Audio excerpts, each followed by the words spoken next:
Bigan est un réalisateur chinois né en 1989 à Kaili, dans la province du Guizhou.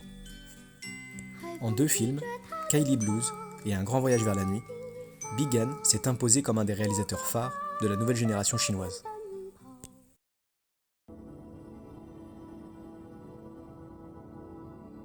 Avec la lumière et le mouvement, le temps est l'élément fondamental du cinéma. Dans la création ou dans la réception des œuvres, il joue un rôle majeur à différents niveaux. Dans notre cas, son traitement singulier est la structure même de l'œuvre. Kaili Blues est un film sur le temps. Dans Kaili Blues, le temps est d'abord celui que l'on accorde aux espaces. Les corps sont presque figés pendant que la caméra peint le champ de l'action et nous laisse nous y plonger. Ce n'est que par la durée que cet effet est possible, et surtout que l'on peut parvenir à ce degré de picturalité. En effet, les mouvements que choisit Bigan s'inscrivent dans une tradition picturale et narrative chinoise, celle de la peinture sur rouleau. La peinture chinoise à travers les rouleaux peut montrer différentes actions ou lieux, à des moments différents. L'espace devient aussi malléable que le temps, comme c'est le cas dans le cinéma de Wu Shaoxian, qui s'est emparé de l'esthétique de la peinture sur rouleau pour l'infuser dans son cinéma. Bigan revendique d'ailleurs l'influence de l'auteur taïwanais en faisant des références à ses films dans Kaili Blues, notamment la scène de scooter qui rappelle celle de Goodbye South Goodbye. La volonté immersive du film atteint son paroxysme lors du désormais fameux plan séquence de 40 minutes qui a introduit la seconde partie du film. Le temps du film devient désormais le temps du spectateur. Nous découvrons donc l'espace en même temps que les personnages que la caméra suit. Nous sommes attentifs au corps, au regard et aux paroles. La durée nous autorise paradoxalement à la rêverie, comme les personnages, autant qu'elle nous rend plus aptes à déceler les moindres changements dans l'image. Dans Kaili Blues, Bigan s'inspirait du Sutra du Diamant pour exprimer l'ensemble des événements qui rythmaient le métrage.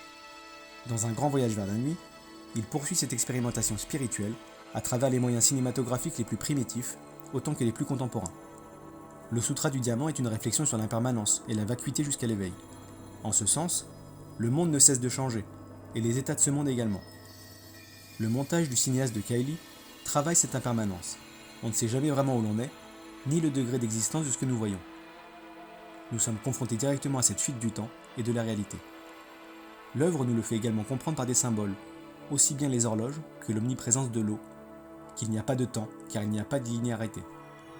Les images se confondent dans un flux qui est celui de la pensée de son personnage, mais surtout de la perception du spectateur. Dans cette impermanence, seul le corps subsiste, celui de Luo Hongwu, mais également celui de la femme qui hante ces paysages mentaux. Car si le temps est une illusion, ce dernier existe dans un espace dans lequel se meuvent les corps qui s'attirent. Cet espace, c'est celui de Kaili, la ville fantasmée de la jeunesse du protagoniste et du réalisateur. Puis cet espace mental, qui est celui où existent les souvenirs, les images, donc le cinéma. Si le jeune cinéaste chinois réussit une telle expérimentation, c'est par une sorte d'alchimie miraculeuse, un syncrétisme singulier de différentes formes qui ont fait la facette du cinéma chinois.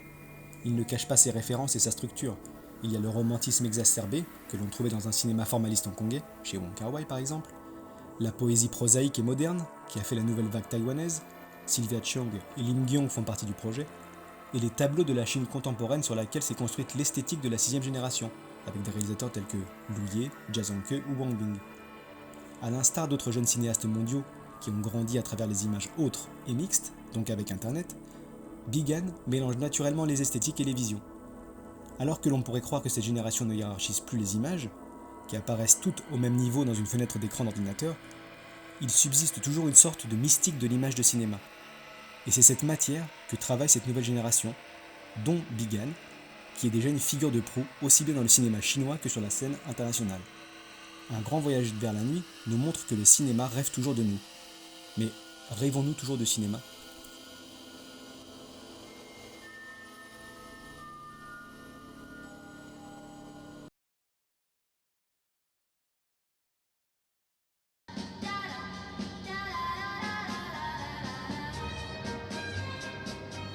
This is the girl.